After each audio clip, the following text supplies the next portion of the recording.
Welcome to the Sports Geek Podcast, the podcast built for the sports digital marketer.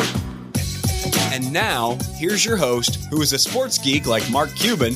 He just has a few more dollars, Sean Callanan. Welcome to another edition of the Sports Geek Podcast. This one coming to you live from Oakland Coliseum. I'm here in San Francisco after SEAT conference in Miami. And I really wanted to give a bit of a recap on SEAT, the ups and the downs. If you've been following me on Twitter, you would have seen definitely would have seen the downs. I arrived in Miami on late Thursday night, after a long travel all the way from Melbourne to Sydney, Sydney to Dallas, a little bit of a delay in Dallas, and we arrived in Miami at about 11 o'clock Thursday night. Got up on Friday, went for a run, felt okay. Did a bit of a tourist thing in Miami on Friday, and then started catching up with a few people that are already in. People like Aaron Lavallee from the Kings and Fiona Green from Winners. So it was good to see them, and I was at the bar having a chat with both of those people about what we're going to do in SEAT, and literally mid-sentence my voice went. Not scratchy, not whispery, completely gone. So this was Friday night, and I was scheduled to give the welcome address for SEAT conference on Sunday at 3. So a little bit of mild panic. I hadn't seen Christine at that stage. I caught up with her only an hour ago, or an hour after that. Told her that via sign language that I could not speak, and I was going to do everything in my power to be ready for Sunday. So the creative motors started to turn, and I put out the call to the internet and asked for best remedies for a lost voice. Don't trust everything you hear on the internet is probably the first thing. A lot of people said whiskey. A lot of people said hot tea with whiskey. A lot of people gave a lot of home remedies for sore throats. And it turns out, thanks to Kevin Akers from the Golden State Warriors, he sent me an article and said I had to read it right now. Included the 5 myths of losing your voice. I was doing all 4 the wrong ones. I even went and bought a bottle of whiskey ready to knock it over and try to get my voice back. Alcohol's a no-no. Tea's a no-no because it dehydrates the vocal cords. And the main point was to drink lots and lots of water. So if you ever faced in that situation, my advice is to drink stacks and stacks of water. So I started to effectively waterboarding myself on Saturday. Big thanks to Paul Greenberg, godfather of CRM, who was also at the conference. He reached out to me with some medicinal honey and lemon tea, as well as some throat lozenges.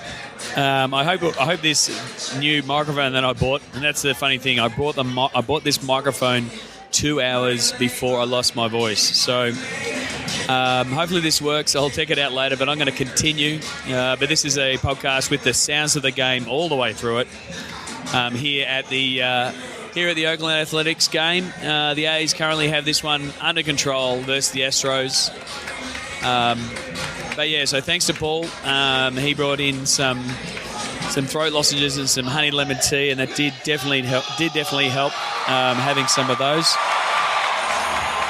And they're making some noise here at the A's after the pitching change by the Astros. They are down 4-1 at the minute. So I was stuck. One of the main advice was to not speak, to rest my voice. So from Friday night at 8 o'clock until Sunday at about 12 o'clock, I didn't speak. I was just going to lock it down and see if I could get my voice back. Unfortunately, there was unfortunately for me, but fortunate for everybody else at SEAT and the steering committee and a few invited guests, we had a networking event on a yacht and did a bit of a tour with everybody. And obviously going to a networking event with no voice makes it very, very, very hard. So I took my trusty iPad mini, used Penultimate, and effectively wrote my way through the evening. I'll share some of them in the show notes. I think I took over 120 pages of Penultimate notes, and actually provided a pretty good recap of the evening and who I chatted with. So it was really good to catch up with people at the boat, even though I was doing a lot of nodding, a lot of gesturing and scribbling on the iPad. So, and there's been another walk, and the A's are now loading the bases up 4-1 in the 6th. This one could be over quick. So the Saturday night went well. Met up with good mate Russell Scabetti. Richard Clark came in from Arsenal. Caught up with Charlie Shin from the Major League Baseball. Absolutely terrific opening night networking event run by Christine. Christine put in a lot of time and effort into this year's Seek conference. As you've probably heard from me earlier, over 750 people turning up. It was a remarkable performance. The Fontainebleau Hotel was remarkable. That Saturday night, the Pussycat Dolls were playing at the pool, and that one is out of here. That is a grand slam, ladies and gentlemen. There's sounds of the game, Oakland A style.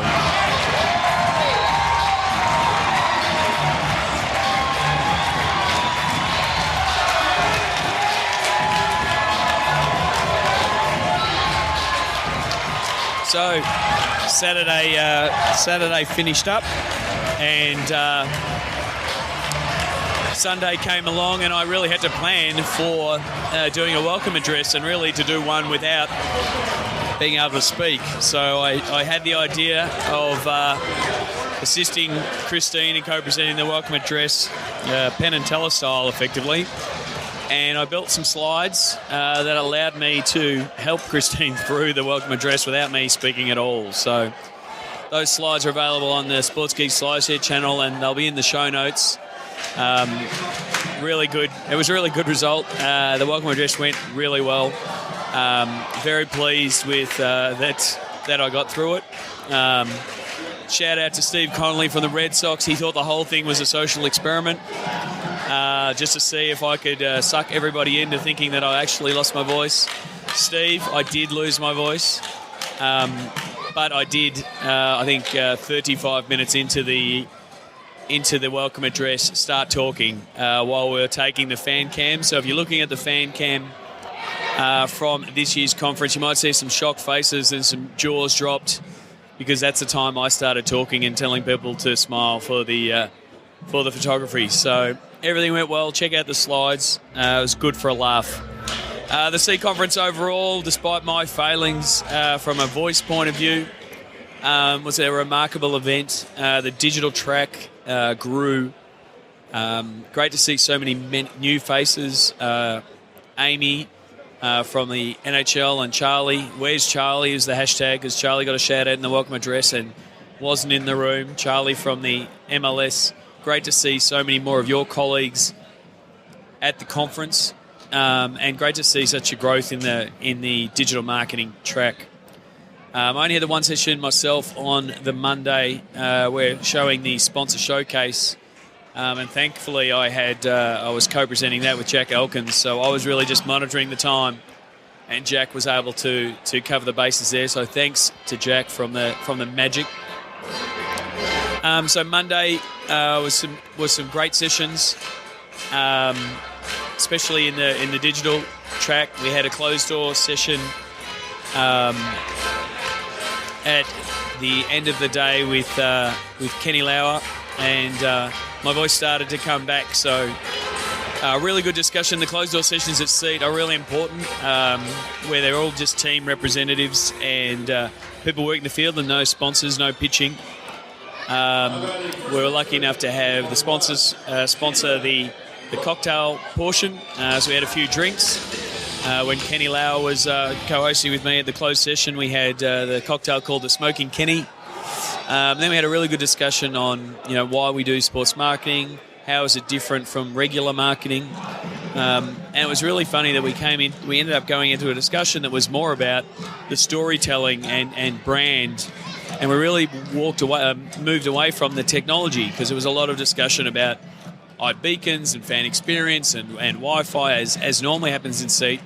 But that first closed door session was really good, because everyone started talking about why sports marketing is different and what the challenge is for us as sports marketers. So they're always some of the best sessions. Another one of the great sessions was Oscar Ugaz, who came in and absolutely delighted the crowd with his take on all things digital and social. Took us through the importance of digital bringing in revenue and being really revenue focused to be taken seriously by the business. And one of the key points he made was looking back at the Real Madrid, and it pretty much fits with every single sports team around the world.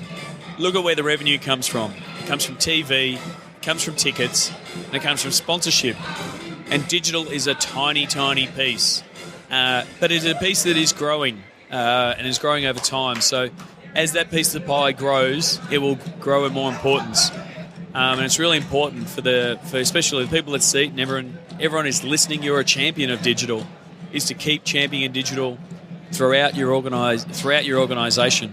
A lot of talk also sort of throughout the conference about where digital sits and the fact that it sort of has to be really pervasive throughout the whole organisation. And also we also discussed the possibility of the first sports franchise appointing a chief digital officer. We think that will be a really big step for digital in the sports world, and sort of following the lead of brands around the world. So Tuesday came along, and I was really just hoping that my voice would come back to full strength.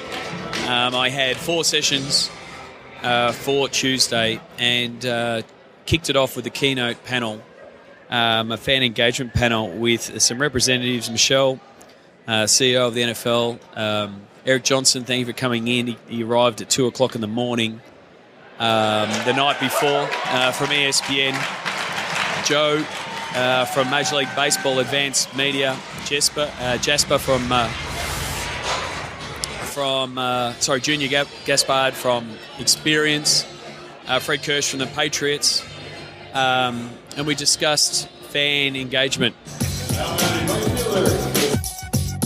Sign up for Sports Geek News at sportsgeekhq.com/sign up now. And we're back. I was just rudely interrupted by someone who thought I was with a radio station. So where was I? I was talking about Tuesday, fan engagement panel. It was really good to talk about the life cycle of the fan and where they are, where they sit. So we talked about the fan that's in the stadium and having to engage them around making sure there's obviously access to Wi-Fi and those kind of things, to what ESPN are doing from a media point of view, and how important the fan on the move is.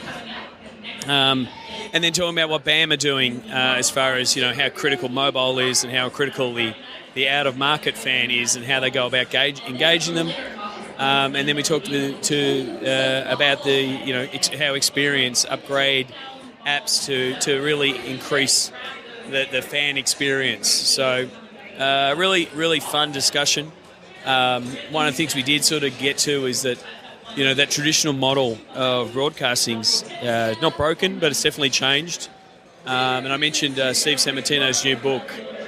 You'd know Steve from Beers Blokes Business, but also you would know him from the Super Awesome Micro Project. His new book, The Great Fragmentation.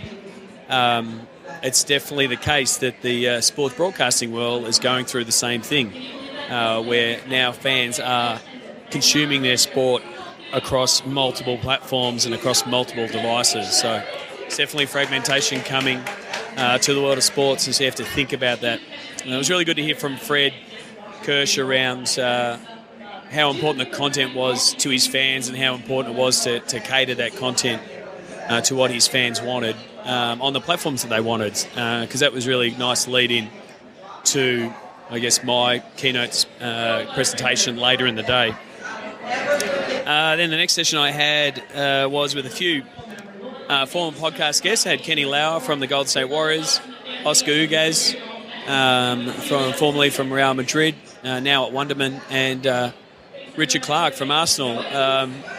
And the fact that we'd already known each other made for a really interesting, relaxed conversation. Thank you for Kevin Cote taking a photo of the panel, and we really did have the whole world covered from a point of view. There you go. With Australia and Europe, the UK and the US. So it was good to sort of see, I guess, the importance of where all of those guys saw where content sits, the importance of serving the fan, the importance of being the gatekeeper for the fan to a certain degree, and really making sure that the fan is at the centre of everything that they do. So I'll grab some of those clips. We'll see how it recorded. Hopefully we'll be able to share some of those clips in future podcasts. And then I was lucky enough to do my keynote later in the day. So the main gist of it was that digital is the face paint of this sports fan generation. You can... fans no longer have to paint their face like David Puddy, the devil worshipper from the Seinfeld episode, the face painter, from way back in 1995. They can choose how much face paint they apply by consuming your digital, engaging with your digital, and engaging with other fans. So that was the main premise of it. It shared some really great case studies, and thank you to those who helped me put that together. And don't forget, if you're on the Sports Geek News email list, that ebook will be coming out in the next email, and you can subscribe to that by going to sportsgeekhq.com/seat ebook. So I just really wanted to keep this podcast short. I'm actually, as I said, I'm at Oakland Athletics game at the minute, and this will be San Francisco, or at least will be the destination for SEAT in 2015. I've already had some discussions with the guys at Facebook and Twitter. They're really excited to be involved, as are sponsors like Samsung, and I expect a fair few of the sponsors from this year's conference to definitely be back for San Francisco. It was really great to have to go out to Miami Marlins Park on the Monday night. Thanks to David Enriquez for the Miami Marlins for hosting us. I'm going to be catching up with David soon to talk about his experience at the ballpark and his experience overall. So he's a future guest on the show.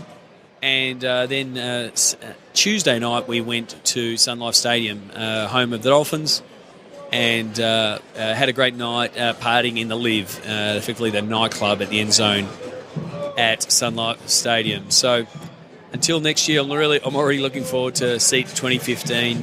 The bar has been set very high by Christine and the team. A big shout out to all of the team black shirts. They did an amazing job to keep the schedule on running. Made sure everyone was had anything that they need. But really big thanks to Christine Stoffel and her team, but primarily Kylie Haflish and John and all the team behind the scenes, making it an absolute one of the most successful conferences I've been to, and one of the most collaborative. And to go from 450 people to 780 people, I think it was the final tally, is no mean feat. So, as I said on the Sports Geek Facebook page, I'm very thankful to be part of the State Steering Committee and helping Christine grow this conference. If you're a listener and you haven't been to SEAT, I implore you to put it in your diaries now, put it in your budgets now, and get to San Francisco in 2015. I'm going to be looking to take more Australians and organise a little bit of a tour. So if you're an Australian or a New Zealander and you want to go to SEAT, please get in touch. I'd love to be able to take 20 or 30 Australians over to San Francisco.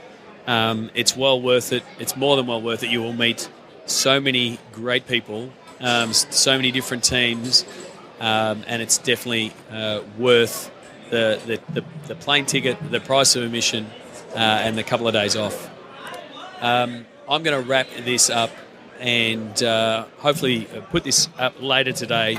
Might be short on show notes, but hopefully you'll get a feel for what Seat went like.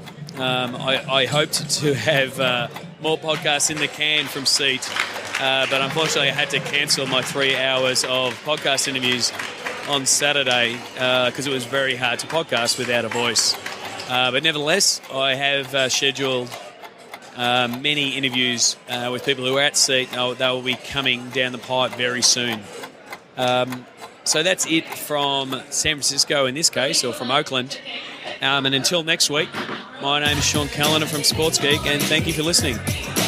Check out which teams work with Sports Geek at sportsgeekhq.com/clients. Find all Sports Geek podcasts at sportsgeekhq.com/SGP.